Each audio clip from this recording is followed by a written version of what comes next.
La víspera de su partida final, aquellos hombres que enfrentan el abismo de su extinción inminente no suelen buscar el consuelo divino. Atención, camaradas, escúchenme bien. La misión que tenemos hoy es la postrera que emprenderemos juntos, y al que me falle, que el destino le condene. Ya conocen mi temperamento. Aquí no hay cabida para los pusilánimes ni para aquellos que se acobardan. Ese infame Harfuch ansía mi captura. Que venga por ella ese desgraciado. Activen el esquema Z, mis hombres. Ya saben de qué se trata la situación. A mí no me doblegarán.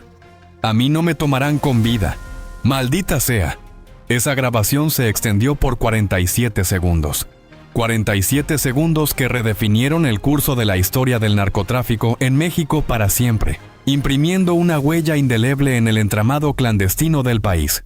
Existen jornadas que México jamás olvida, noches que permanecen grabadas en la memoria colectiva de la nación como cicatrices que el tiempo no logra borrar por completo, a pesar de sus intentos. El 2 de octubre de 1968 es una de esas jornadas sombrías, un hito de dolor y represión. El 19 de septiembre de 1985 es otra, una fecha marcada por la tragedia y la solidaridad. Y la noche de la incursión en Tapalpa, en las serranías del estado de Jalisco, se está inscribiendo como una más en esa lista que México preferiría no tener que elaborar. Pero a diferencia de esas otras veladas, esta posee un elemento singular, algo que las demás no tuvieron.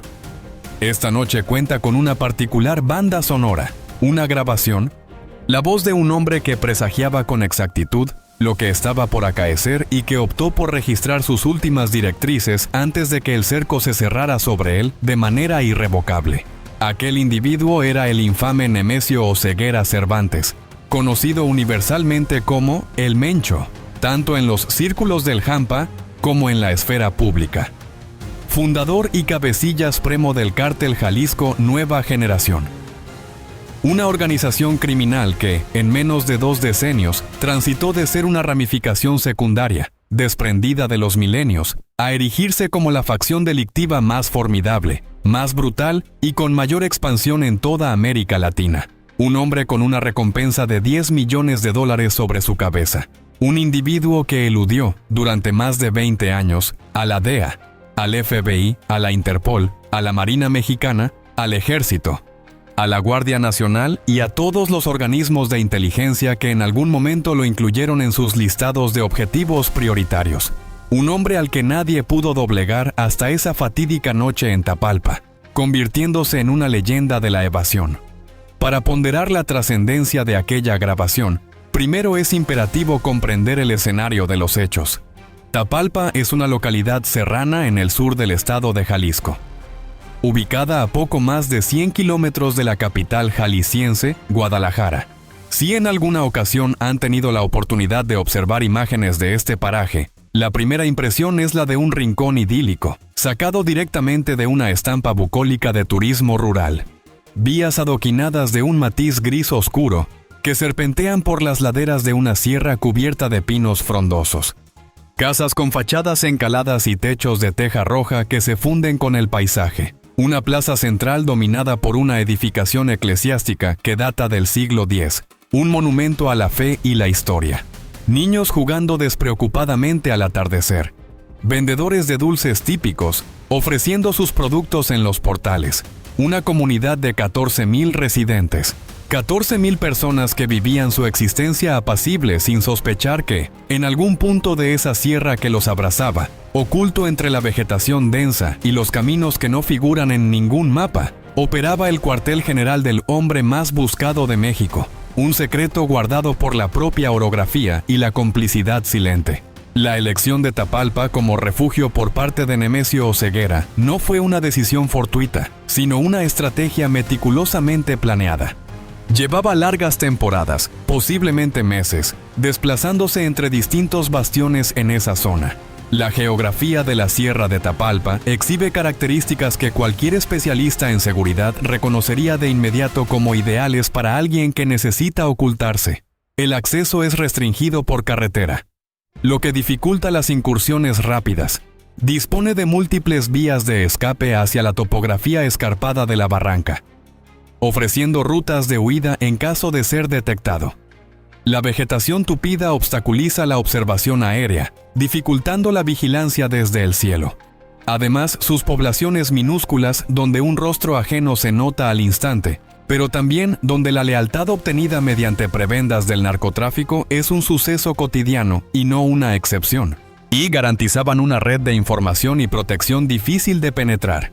Era un santuario estratégico, un laberinto natural y humano diseñado para la clandestinidad, donde la tranquilidad aparente enmascaraba una compleja red de operaciones ilegales. Si esta exposición te resuena y crees en la necesidad de desentrañar la verdad oculta, te invitamos a unirte a nuestra comunidad. Tu suscripción es el impulso que nos permite seguir iluminando los rincones más oscuros de nuestra realidad, sin censura ni eufemismos. Pero lo verdaderamente crucial para comprender acerca de ese refugio no es su ubicación precisa, sino lo que aconteció en su interior unas pocas horas antes del asalto inminente. Fue ahí, en ese bastión, con el cerco ya cerrándose de forma inexorable. Aunque Nemesio Oseguera todavía no lo supiera con certeza absoluta, y con la información sensible comenzando a filtrarse hacia los equipos de inteligencia del gobierno. Fue en ese instante crítico donde Nemesio Oseguera tomó un aparato de comunicación, activó la función de difusión y profirió las palabras que se convertirían en un eco ominoso en la historia del crimen organizado. Su voz, tensa pero firme, resonó en la intimidad de ese escondite, articulando directrices que sellarían el destino de muchos y desvelarían una realidad perturbadora sobre las entrañas del poder. Los que ahora perciben mis palabras son los que he seleccionado, hombres. El resto ha perdido su valor. Ni para qué hablar de ellos. Esta noche se presentarán esos individuos. Hombres, ya contamos con el aviso. Ya sé que vienen. Vienen los militares. Viene la infantería naval. Vienen los agentes federales. Hombres, vienen todos esos desgraciados y aún así no pueden con nosotros. Hombres, que vengan, que se atrevan. El que desee desertar ahora mismo, que lo haga. Pero el que lo haga, que el destino le condene. Ya conoce las consecuencias. Yo no pacto con pusilánimes. El esquema Z ya se ha activado. Hombres, ya tronaron las 3 zonas estratégicas. Ya saben cuál es la situación. Si mi destino se cumple esta noche, hombres, ustedes conocen el curso a seguir. Maldita sea, la operación no se detiene. Hombres, la operación nunca se detiene, jamás. Y ese individuo, Harfuch, me la adeuda y se la haré efectiva. Eso se lo juro por la memoria de mi progenitora. Maldita sea.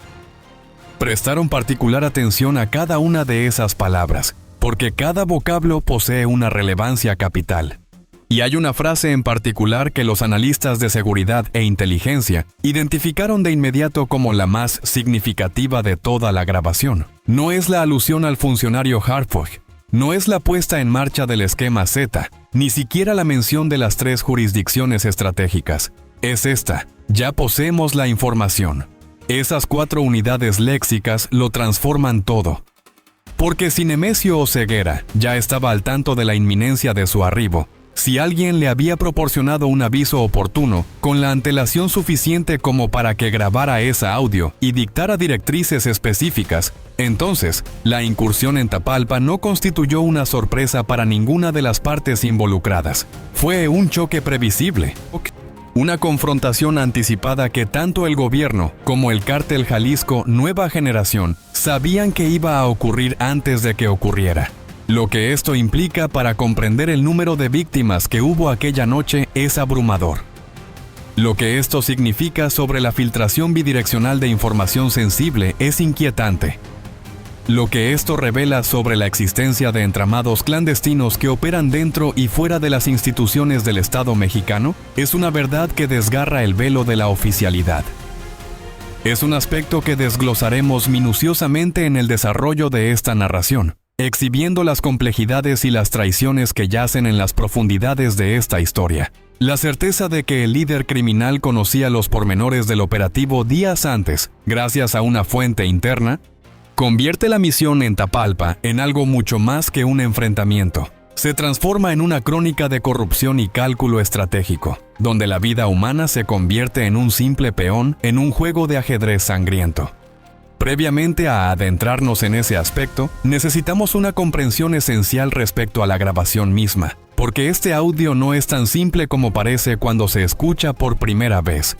Este audio tiene múltiples estratos, tiene un lenguaje cifrado. Los especialistas en la esfera de la inteligencia criminal, que han trabajado con comunicaciones interceptadas de grupos del crimen organizado en México y en América Latina, señalan que los líderes de estas organizaciones nunca emplean una dicción explícita cuando saben que pueden estar siendo escuchados. En su lugar, desarrollan idiosincrásicos códigos lingüísticos. Referencias que solo tienen sentido para quienes están dentro de la estructura, palabras que en apariencia significan una cosa, pero que en el contexto del grupo significan otra completamente distinta. Un argot hermético que protege sus verdaderas intenciones. El esquema Z, por ejemplo, no aparece en ningún compendio de terminología de seguridad nacional oficial. No está documentado en ninguno de los registros públicos que la Secretaría de Seguridad, la Fiscalía General de la República o la Agencia Antidrogas, DEA, han emitido sobre el Cártel Jalisco Nueva Generación. Y, sin embargo, Nemesio Oseguera lo menciona con una fluidez que denota un entendimiento compartido, una naturalidad que solo se posee cuando todos los que escuchan saben exactamente de qué se está hablando, sin necesidad de elaboraciones. Los analistas que han estudiado la estructura operativa del Cártel Jalisco Nueva Generación sugieren al menos 3 posibles lecturas para ese término enigmático.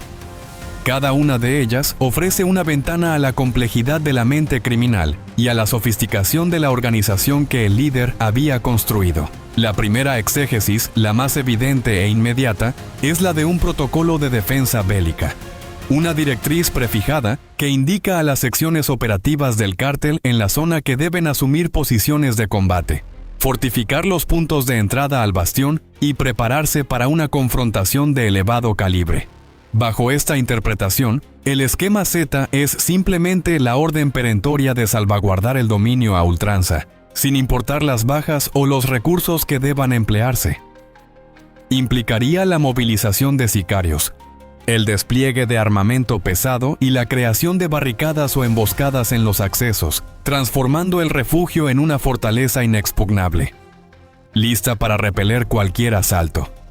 La disciplina y la jerarquía internas se pondrían a prueba en la ejecución de esta orden de guerra. La segunda exégesis reviste mayor complejidad y es aún más inquietante. Se trata de un programa para asegurar la pervivencia operativa, directrices puntuales para la subsistencia de la estructura criminal en caso de que el cabecilla sea abatido, aprehendido o su capacidad de mando se vea comprometida. Una especie de legado delictivo que garantiza que la empresa, como él mismo asevera en la grabación, jamás se detiene. Bajo esta interpretación, el esquema Z no constituye un mandato de ofensiva, sino una sesión de control velada. Una designación articulada en códigos solo inteligibles para los iniciados, que establece quién asume la dirección cuando el líder ya no puede ejercerla, asegurando una transición sin fisuras y la continuidad del negocio ilícito, más allá de su figura. Esta lectura apunta a una previsión estratégica de largo alcance, una muestra de cómo Nemesio Oseguera pensó en la organización incluso más allá de su propia vida, proyectando su influencia en el futuro del cártel. Si has llegado hasta este punto de la narración, es porque tu curiosidad no se conforma con las versiones oficiales. Te invito a suscribirte ahora y formar parte de quienes buscan las verdades que el sistema prefiere mantener en la sombra. Tu apoyo es fundamental para continuar esta labor de desencubrimiento. Y si la tercera lectura es abordada por los expertos con la máxima cautela, con reservas explícitas y con la reiterada aclaración de su naturaleza especulativa, si bien sólidamente sustentada por indicios. El esquema Z podría conformar un repertorio, no una lista de instrucciones operativas, sino una enumeración de individuos. Personas que el Cártel Jalisco Nueva Generación considera implicados en su eventual debilitamiento, ya sea por ser agentes infiltrados, delatores, dignatarios venales que incumplieron su pacto de protección, o adversarios que aprovecharon la coyuntura para filtrar datos a las autoridades. Una relación de agravios por saldar, que se activaría al instante de la caída del cabecilla. Una promesa de que su final no sería impune. Y si esta postulación resulta certera y hay elementos circunstanciales que sugieren que al menos en parte lo es, entonces el documento que estamos analizando no es solo la postrera directriz de un varón del crimen asediado. Es un veredicto fatal para sujetos que, en este preciso instante, deambulan por el territorio mexicano ignorando que su identidad podría figurar en esa relación ominosa. La sombra de la venganza se cierne sobre ellos, silenciosa y letal. Sin embargo, una interrogante crucial permanece apenas explorada, una que podría desentrañar el nudo gordiano de este misterio. ¿De qué manera esta grabación llegó a los departamentos de inteligencia de México? El propio Nemesio Oseguera profirió con contundencia: «Quien me defraude, yo mismo lo eliminaré. Hombres, no delego esa tarea en nadie, y esto es de dominio público. Y que el destino les condene. Entre mis filas no existen deserciones. Hombres, es imposible que las haya, jamás, pues quien se incline al bando opuesto, que el destino le condene, ya ha sellado su propio epitafio. Aquí solo permanecen los que operan al 100%. Hombres, los que están vigilantes, los demás que se alejen. Hombres, no hay renegados en mi círculo». Así lo afirmó Nemesio Oseguera unas horas antes de que la operación que culminaría con su existencia diera inicio. Un discurso de lealtad absoluta que resonó en el aire viciado de su último bastión, pero que, a la luz de los acontecimientos, se revela como una trágica ironía o una brutal advertencia. A pesar de todo, Nemesio Oseguera dedicó más de 2 decenios a edificar lo que los expertos en crimen estructurado califican como una de las armazones de seguridad interna más elaboradas en la crónica de los cárteles mexicanos. Un entramado estratificado en el que cada segmento solo dispone de los datos indispensables para su función operativa, sin acceso a la información de unidades colaterales, sin conocimiento de los niveles jerárquicos superiores, imposibilitada de divulgar un panorama íntegro, incluso si lo deseara. Una arquitectura diseñada específicamente para resistir las brechas informativas, pues asumía la ineludibilidad de las filtraciones y se estructuraba en torno a ellas, como una fortaleza con muros concéntricos. Ese esquema operó exitosamente por 2 decenios. ¿Por qué se desmoronó aquella velada? La respuesta no es tan sencilla como podría parecer, y su búsqueda nos lleva a las profundidades de la deslealtad y la infiltración. La explicación más conveniente, y la favorecida por la Administración Federal Mexicana, es que la superioridad tecnológica prevaleció sobre la cautela de la organización criminal, que los dispositivos de interceptación de comunicaciones, los sistemas de evaluación de trayectorias, la observación vía satélite y el acopio de inteligencia durante meses de labor, permitieron la localización precisa del objetivo, y esa contestación no carece de veracidad, mas tampoco es exhaustiva, porque la índole de los datos que posibilitaron la operación en Tapalpa, la ubicación precisa del baluarte, los turnos de la guardia, el volumen y calibre del arsenal, las vías de huida conocidas y las neutralizadas, las identidades y números telefónicos de los colaboradores más próximos. Tal grado de particularización no se adquiere meramente a través de la intervención tecnológica de comunicaciones. Exige una fuente viviente, alguien presente en el enclave, alguien familiarizado con el esquema Z, un actor interno que entregó la verdad desde las sombras. La trayectoria del crimen estructurado en la nación mexicana abunda en relatos de magnates caídos no por la preeminencia estratégica del Estado, sino por la perfidia de un allegado. Joaquín Guzmán, el Chapo, fue objeto de felonía. Los hermanos Arellano Félix experimentaron el engaño. Arturo Beltrán Leiva fue víctima de traición. En prácticamente cada episodio de aprehensión o eliminación de prominentes figuras del narco mexicano, al profundizar en la superficie, y bajo la versión oficial de un triunfo institucional, emerge recurrentemente el mismo arquetipo. Un individuo interno que optó por cambiar de bando, motivado por el dinero, el miedo, la venganza o la ambición. ¿Quién encarnó a ese personaje en el desenlace de Nemesio Oseguera? Esta es la pregunta que resuena, implacable, en los pasillos de la justicia y en la conciencia colectiva. La identidad de ese delator de existir no ha sido divulgada oficialmente. Es altamente probable que jamás lo sea, pues desvelar su identidad equivaldría a sellar su propia condena de aniquilación, y es posible que ya no respire. No obstante, lo que sí es factible estudiar son las recurrencias. Y tales recurrencias señalan hacia un rumbo muy definido, un patrón que se repite una y otra vez en las crónicas más oscuras del crimen organizado. Este análisis te invita a una reflexión profunda. Si sientes que estas revelaciones merecen ser escuchadas y difundidas más allá de los circuitos habituales, te animamos a dejar tus impresiones. El debate que construimos juntos es nuestro mayor activo. Tu interacción es la voz que amplifica la verdad. Suscríbete si aún no lo has hecho.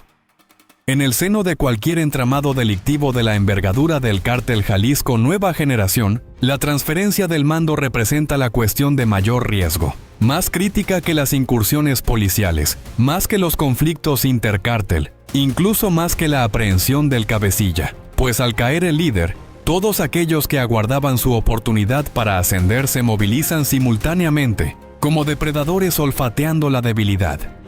Y en un universo donde las promociones se pactan con proyectiles y deslealtades, la pugna por el solio vacante puede desencadenar una espiral de violencia en cuestión de semanas que supera la generada por el Estado en años. Esta lucha interna, a menudo más sangrienta que la externa, define la supervivencia y la evolución de estas gigantescas estructuras criminales. Durante los meses que precedieron a la incursión en Tapalpa, expertos en seguridad, con informantes internos en las filas del cártel, ya habían detectado indicios de fricciones internas en la estructura. No se trataba de una conflagración declarada, de una guerra abierta, sino de una dinámica más refinada y letal. La pugna tácita entre facciones que mantenían una fachada de respeto mutuo, mientras cada una solidificaba sus propias ramificaciones de apoyo y sus conexiones con la autoridad, sus vías de operación y su capital resguardado para el instante en que las condiciones del tablero se alteraran drásticamente. Era una danza macabra de lealtades divididas y ambiciones contenidas, una olla a presión a punto de estallar con la más mínima provocación, una espera estratégica por el momento oportuno. En el seno del Cártel Jalisco Nueva Generación, coexisten, a grandes rasgos, tres vertientes de influencia que operan bajo el dominio de la estructura, cada una con su propia lógica y poder específico. La primera es la potestad armada, encarnada por los coordinadores territoriales, los líderes de las escuadras de ejecutores, aquellos individuos que ejercen el control sobre una demarcación mediante la coerción directa y la intimidación constante. Son los más ostensibles, los más notorios, los que figuran en las producciones audiovisuales propagandísticas del cártel, ataviados y equipados hasta los dientes, exhibiendo su fuerza bruta. Y son, paradójicamente, los menos influyentes en la configuración estructural a largo plazo, pues su autoridad reposa en la fidelidad de sus subordinados, una lealtad que es perennemente inestable y siempre sujeta a revisión, vendida al mejor postor o al más temible. La segunda vertiente es la potestad financiera, representada por los gestores de las redes de blanqueo de capitales, los administradores de las corporaciones ficticias, aquellos que poseen acceso a las plataformas bancarias transnacionales y a los depósitos en refugios fiscales, donde se resguarda la auténtica fortuna de la entidad. Son los más imperceptibles, los menos expuestos al escrutinio público, moviéndose en las sombras de las finanzas globales, pero son quienes realmente detentan la capacidad para mantener a flote una organización de tal magnitud cuando la figura directiva patente se desvanece, garantizando la liquidez y la infraestructura económica, que es la verdadera columna vertebral del negocio. Su poder reside en los números, en las conexiones bancarias y en la habilidad de hacer que el dinero sucio se integre en la economía legítima, un arte complejo y esencial para la supervivencia del cártel. Y la tercera vertiente es la más intrincada de perfilar, pero probablemente la más vital de aprehender en su totalidad, el dominio de la inteligencia. Son aquellos que conocen con exactitud las conexiones políticas que posee la organización, qué funcionarios públicos figuran en la nómina clandestina, qué comunicadores han sido cooptados o intimidados, qué magistrados son susceptibles de ser influenciados, que altos mandos militares mantienen obligaciones con el cártel.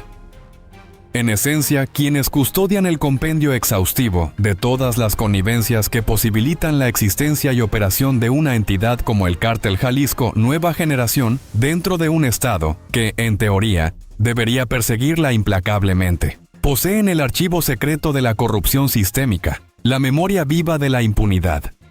La interrogante que ninguna autoridad del gobierno mexicano desea abordar de manera pública es: ¿cuánta de esta información subsistió al declive de Nemesio Oseguera? Porque si el esquema Z comprendió el traspaso sistemático de ese acervo documental, si algún individuo obtuvo esas llaves a las que alude la grabación, entonces la desaparición del cabecilla no mermó al Cártel Jalisco Nueva Generación, solo reconfiguró su cúpula directiva, colocando a un nuevo estratega al mando de un imperio que ya estaba diseñado para resistir la caída de su arquitecto. Esto significaría que la victoria celebrada por el Estado es, en realidad, una victoria pírrica, que simplemente ha reorganizado las piezas de un tablero donde las reglas del juego siguen siendo dictadas por el crimen, no por la ley. El designado ya conoce su rol. Hombres, no mencionaré identidades. Absurdo. Las identidades se revelan con actos, no con la boca. Hombres, cuando yo ya no esté presente, el que asume el mando ya ha sido seleccionado. Yo mismo lo designé. Ya posee las LLAVES. Hombres, ya tiene el armamento, las conexiones, el capital, todo. Por el destino. Ya dispone de todo lo que ese sujeto necesita. Solo aguarda la señal. Hombres. Y cuando estalle, que el destino les condene. Hombres. Lo sabrán todos. Ya posee las llaves. Esta locución ha resonado con mayor intensidad en los círculos de inteligencia mexicana que cualquier otro segmento de la grabación, porque no se trata de una figura retórica. O si lo es, pertenece a esa categoría de metáforas que en el ámbito del crimen organizado ostenta una connotación extremadamente específica y funcional. Las LLAVES representan el acceso, el dominio de las cuentas bancarias, los códigos de comunicación cifrada, las identidades de los enlaces foráneos, los trayectos operativos vigentes, los almacenes de armamento, los documentos que vinculan a personas del gobierno con la organización. Las LLAVES encarnan el poder auténtico del Cártel Jalisco Nueva Generación, aquel que no es perceptible externamente, pero que es el pilar invisible de todo lo que sí se manifiesta, el engranaje secreto que permite que la maquinaria delictiva siga funcionando con precisión letal. Y alguien las posee en este preciso instante. Mientras ustedes asimilan esta disertación, mientras las autoridades mexicanas conmemoran la incursión de Tapalpa como una victoria trascendental en la contienda contra el narcotráfico. Un individuo que no figura en ninguna relación de blancos, que carece de una orden de captura a su nombre, que con toda probabilidad se desenvuelve con total normalidad en el tejido social, detenta en su poder lo indispensable para reconstruir el Cártel Jalisco Nueva Generación o para emplearlo como instrumento de presión en una negociación aún ignota. Un poder en la sombra que puede reconfigurar el panorama criminal del país a su antojo. Este personaje anónimo, cuyo rostro y nombre permanecen ocultos, es la verdadera incógnita del futuro inmediato del narcotráfico en México. Si la verdad es un valor que defiendes y si este viaje a las entrañas del poder y la traición te ha conmocionado, te instamos a suscribirte. Unirte a nuestra comunidad es la forma más poderosa de demostrar que la búsqueda de la verdad aún importa y que no nos conformamos con medias tintas. Pero antes de proseguir con los eventos subsiguientes al desmantelamiento de Nemesio Oseguera, urge detenernos en un aspecto que los estudios estratégicos y geopolíticos de este suceso tienden a obviar.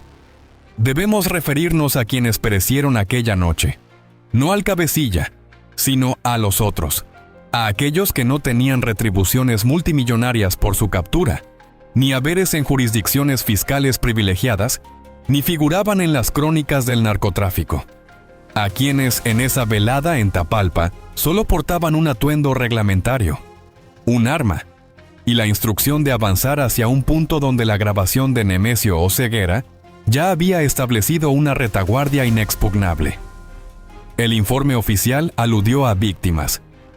el gobierno empleó el vocablo exitosa para calificar la incursión exitosa.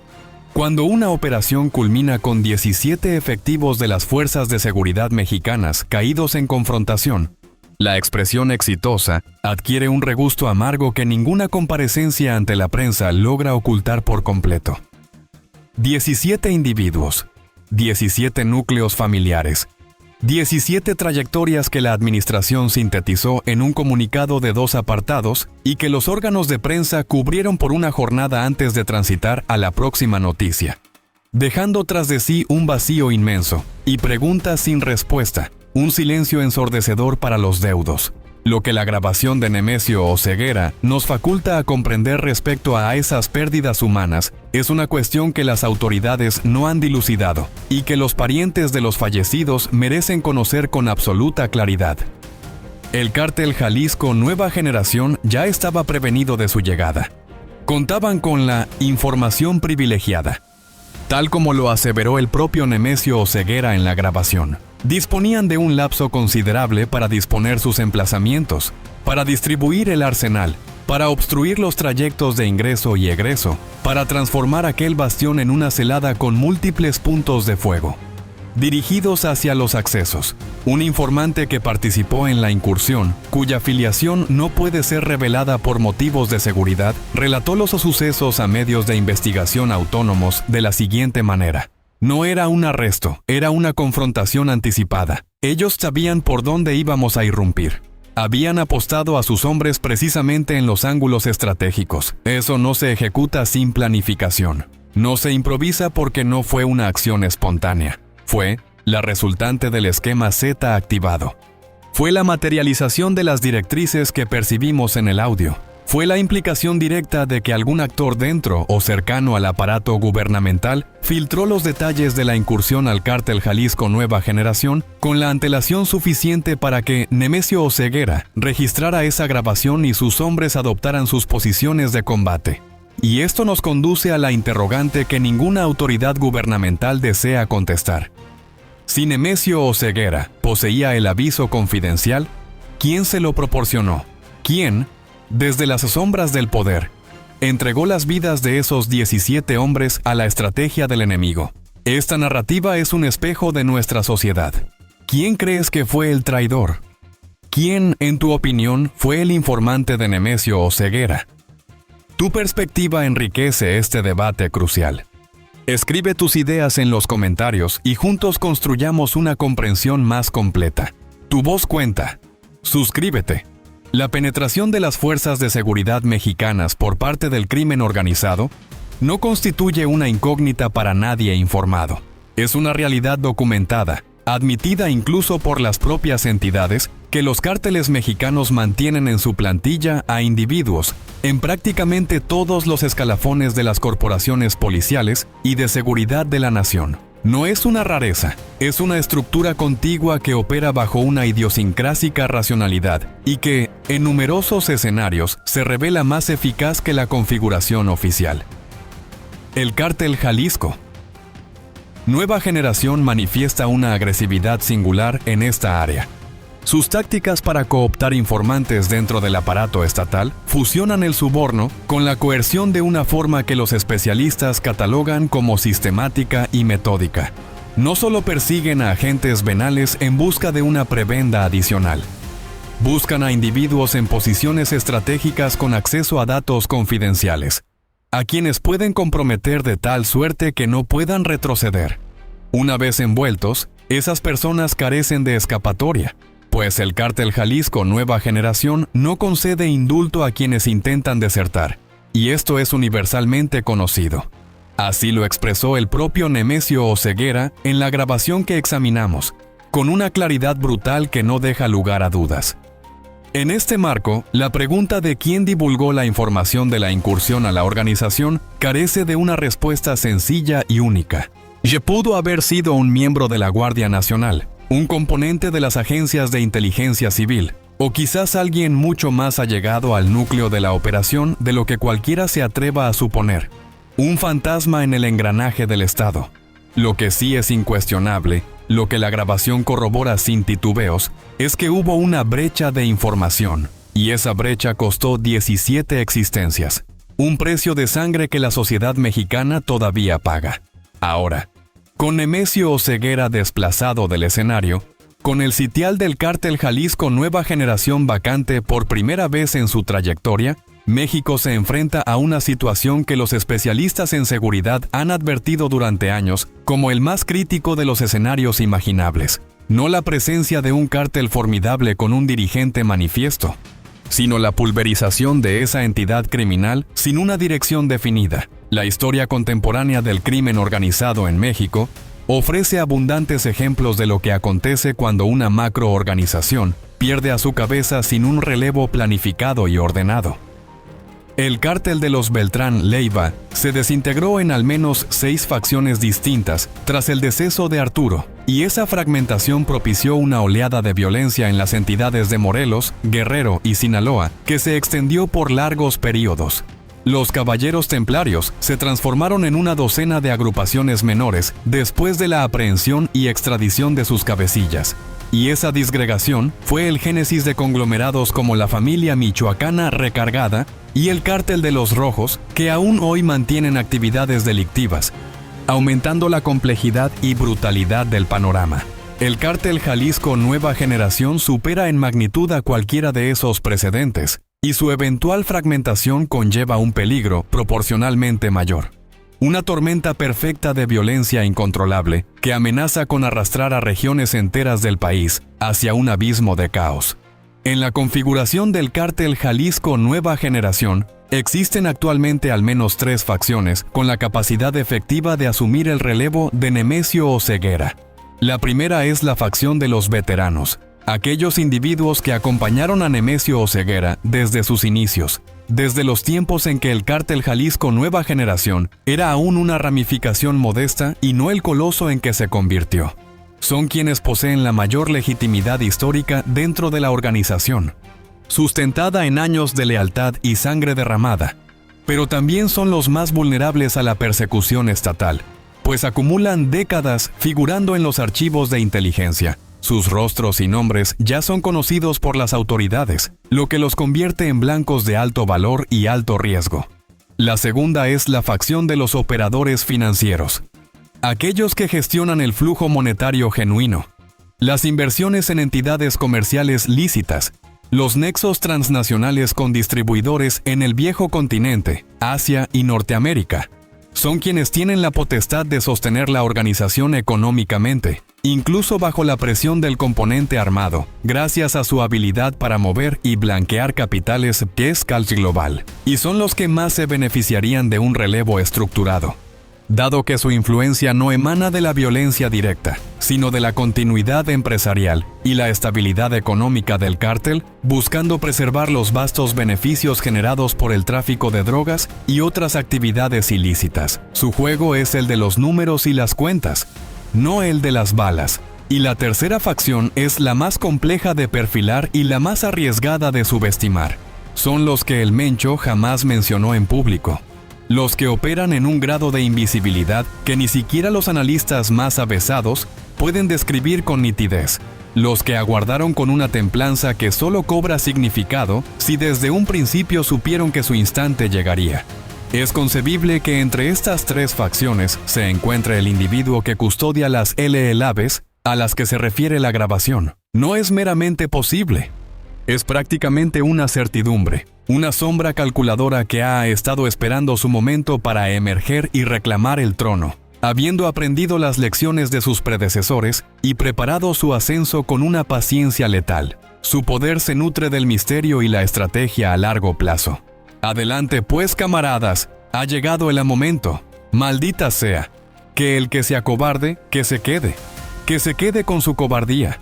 El que esté alerta, que actúe. Y el que me acompañe, hombres, que lo haga al 100%, hijo. Porque el Cártel Jalisco Nueva Generación no es una persona. El Cártel Jalisco Nueva Generación es un concepto, hombres, y los conceptos no se aniquilan con proyectiles. Por el destino. Las ideas no se eliminan con balas. Esta aserción posee una cualidad ausente en cualquier otra porción de la grabación. Y posee una claridad visionaria. No la sagacidad del cabecilla que se jacta de su perpetuidad, sino la perspicacia fría y analítica de alguien que ha dedicado 2 decenios a escudriñar los motivos del fracaso de sus antecesores y que erigió una estructura específicamente concebida para pervivir a su propia desaparición, para trascender a su figura. Para comprender la viabilidad de esto, es imperativo entender la génesis del Cártel Jalisco Nueva Generación. Esta organización no surgió como un cártel tradicional, sino como una reacción. Corría el año 2010 y México experimentaba el cénit de la confrontación entre el Cártel de Sinaloa y los Zetas. Una guerra sin cuartel que había transformado entidades enteras en focos de conflicto y que había dejado una vacante de poder en Jalisco, disputada por diversas agrupaciones de menor envergadura. En ese escenario caótico, Nemesio Oseguera Cervantes, quien hasta ese momento había operado como un eslabón más en la cadena de los milenios, tomó una determinación que alteraría el panorama criminal de México para siempre. Optó por no intentar colmar ese vacío con violencia bruta, sino por construir algo distinto, algo más resistente, más ambicioso, un modelo de negocio criminal que superaría a sus predecesores. Si te sientes comprometido con la búsqueda de la verdad y valoras un análisis sin filtros, te invito a dar un paso más. Suscríbete ahora y únete a nuestra creciente comunidad, que está dispuesta a enfrentar las realidades más incómodas. Desde sus albores, el Cártel Jalisco Nueva Generación se diferenció por una aptitud organizativa que sus oponentes no poseían, y una visión empresarial aplicada al mundo delictivo. No se trataba meramente de una cuadrilla de sicarios con un líder, era más bien un entramado corporativo con secciones especializadas y bien diferenciadas, una división operativa dedicada al narcotráfico y a la extorsión, una vertiente financiera para la legitimación de capitales y la inversión en negocios fachada, una faceta política de infiltración institucional y cooptación de autoridades, una arista mediática para la difusión propagandística y la intimidación pública, y un brazo militar que, en pocos años, devino en la fuerza de combate irregular más provista y adiestrada que México había presenciado fuera de sus ejércitos regulares. Tal arquitectura no fue concebida únicamente por Nemesio Oseguera, sino que fue erigida con la colaboración de individuos que aún permanecen en la estructura, piezas clave de un rompecabezas mortal. Y esto es precisamente lo que confiere validez a la afirmación de la grabación. El Cártel Jalisco Nueva Generación, en efecto, no es un solo individuo, es una compleja y ramificada organización. Una corporación del crimen con múltiples cabezas y tentáculos que se extienden por todo el territorio nacional e internacional. Ahora bien, en este estadio de la disección, existe una facultad que la tecnología del 2026 nos brinda, y que habría resultado irrealizable hace escasos 5 años. La aplicación de un análisis forense de voz de alta fidelidad a la grabación de Nemesio Oseguera. Los sistemas de inteligencia artificial empleados hoy en la criminología forense son aptos para escudriñar no solo la identidad del locutor, sino también su condición psicofisiológica en el momento de la captación del sonido, la frecuencia fundamental de la tesitura vocal, las microfluctuaciones en la musculatura laríngea, los esquemas de respiración, la cadencia de articulación, la duración de las pausas. Todos estos componentes se conjugan para configurar un perfil del estado emocional y cognitivo del hablante, con una exactitud que los poligrafistas más expertos reconocen como superior a la del detector de mentiras usual. Esta ciencia de vanguardia nos permite ir más allá de las palabras, adentrándonos en el estado mental de quien las profirió, revelando verdades ocultas en la voz misma. Lo que ese análisis desveló acerca de la grabación de Nemesio Oseguera fue parcialmente predecible y en parte asombroso. La sección predecible, el grado de tensión fisiológica en la voz de Nemesio Oseguera. Durante la mayor parte de la grabación es moderado, no nulo, porque nadie registra sus últimas directrices antes de un enfrentamiento armado sin experimentar cierto nivel de activación, pero bajo dadas las circunstancias. Esto es consistente con alguien que está declamando o adhiriéndose a un libreto mental previamente ensayado, no improvisando una despedida. La parte sorprendente, en un pasaje específico, el instante preciso en que pronuncia, "Si yo caigo esta noche", El sistema detecta una microvariación en la frecuencia fundamental de la voz que el algoritmo categoriza como indicio de duda. No temor, no resignación, sino duda. Como si Nemesio Oseguera, en ese momento exacto, hubiera proferido algo que no estaba completamente seguro de creer. Un atisbo de vulnerabilidad en el discurso de un líder implacable. Una grieta en la armadura de su confianza. ¿Qué implica esto? Los peritos forenses sugieren dos vertientes. La primera, que Nemesio Oseguera era consciente de la gravedad de su coyuntura, que su vida pendía de un hilo, pero no había asimilado por completo que esa noche, en particular, sería su postrera. La incertidumbre como expresión del instinto de conservación que rehúsa aceptar aquello que la lógica ya comprende. Una última resistencia psicológica ante el destino inevitable. La segunda, más hipotética, pero igualmente plausible, que una porción de la grabación fue concebida con una finalidad distinta a la que ostenta. Que no todo lo que percibimos es una comunicación interna dirigida a sus hombres, sino también de forma intencionada o no. Un mensaje para el exterior. Una postrera proclama pública de un individuo que, en algún estrato de su conciencia, sabía que esa grabación habría de circular y que quería dejar una huella. Un legado, una última amenaza. Cualquiera que sea la interpretación acertada, lo que el escrutinio forense ratifica es la autenticidad del audio. No es una falsificación ni una estratagema de desinformación estatal. La voz es verídica. Las palabras son legítimas y las repercusiones son tangibles e ineludibles. México se alista para acoger al Orbe en la Copa Mundial de Fútbol del 2026. Los recintos deportivos ya poseen sus calendarios corroborados. Los protocolos de seguridad se están formulando con la participación de entes internacionales, buscando garantizar la paz y la seguridad del magno evento. La versión oficial dibuja un México vanguardista, protegido, apto para albergar el magno evento deportivo global sin la intromisión del crimen estructurado. Esa disertación enfrenta un óbice monumental. Se denomina Esquema Z. La desestabilización consecuente a la caída de Nemesio Oseguera del cártel Jalisco Nueva Generación no se manifestará de forma homogénea y patente. No será una contienda generalizada que las fuerzas del orden puedan contener con claridad y rapidez. Será una sucesión de maniobras tácticas, de reconfiguraciones territoriales, de aniquilaciones selectivas de figuras internas, de pactos con otras agrupaciones criminales, de presiones ejercidas sobre entramados institucionales locales y estatales. Todo esto, de manera simultánea, en diversas entidades de la nación, coordinado o desorganizado, conforme progresen las rencillas internas por el poder. Y todo ello, mientras la atención mundial converge en México, ajena a la guerra silenciosa que se libra en sus entrañas, una guerra que la narrativa oficial busca ocultar. Los expertos en seguridad con profundo conocimiento de la región alertan que las tres entidades federativas, con mayor probabilidad de un incremento en la violencia durante el lapso previo y concomitante al campeonato mundial, son Jalisco, Guanajuato y Michoacán. Todas ellas con una significativa presencia del cártel Jalisco Nueva Generación y sus agrupaciones afines o antagónicas.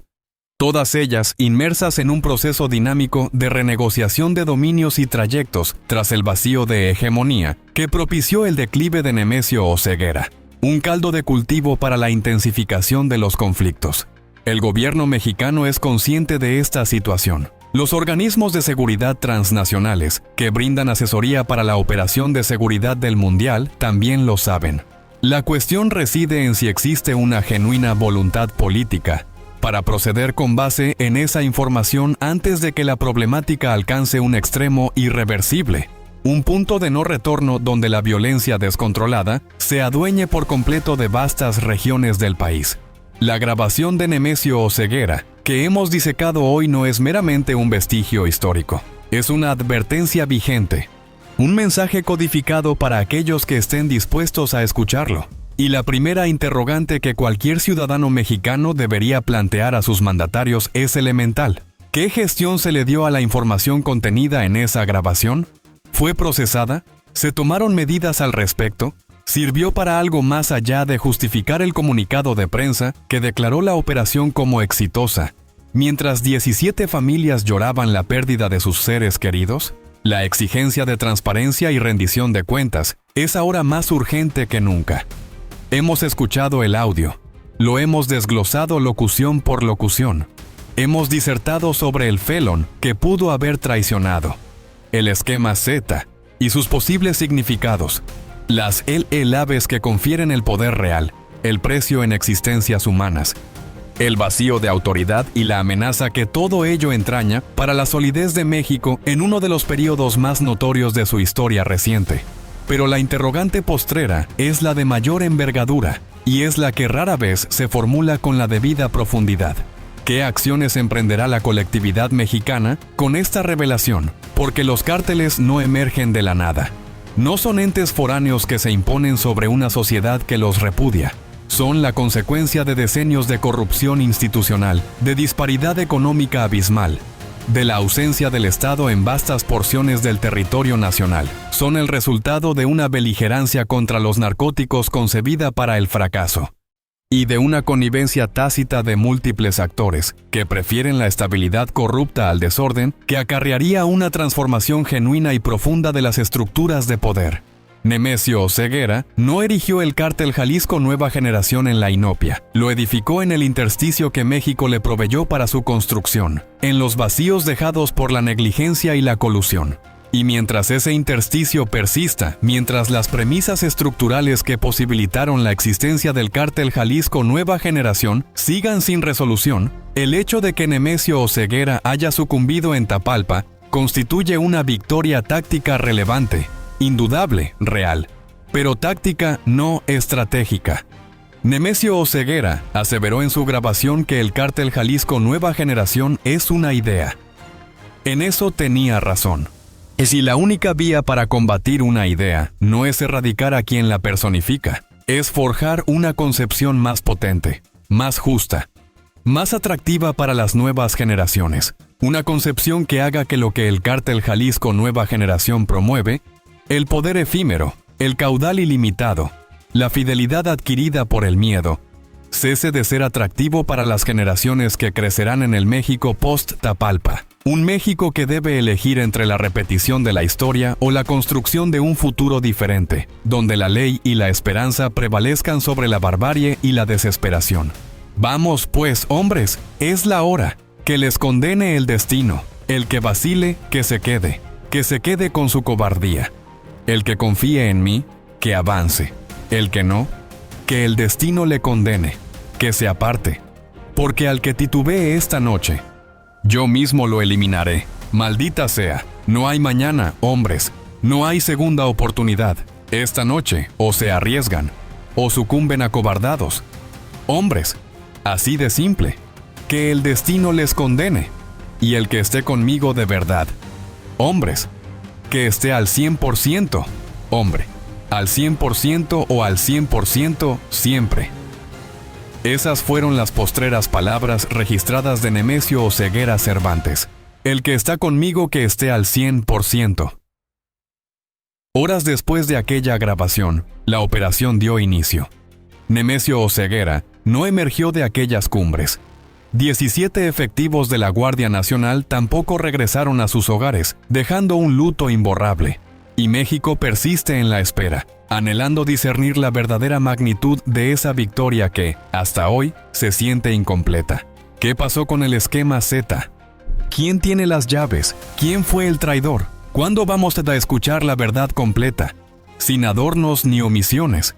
Mientras tanto, en algún lugar de México, alguien que escuchó ese audio en tiempo real sigue esperando la señal. La chispa que reactive el fuego de un imperio en las sombras. La caída de un capo no es el fin, es solo el inicio del verdadero juego de sombras. Sumérgete en las profundidades de la realidad que nadie te cuenta. Suscríbete ahora y desvela los secretos que el poder intenta enterrar.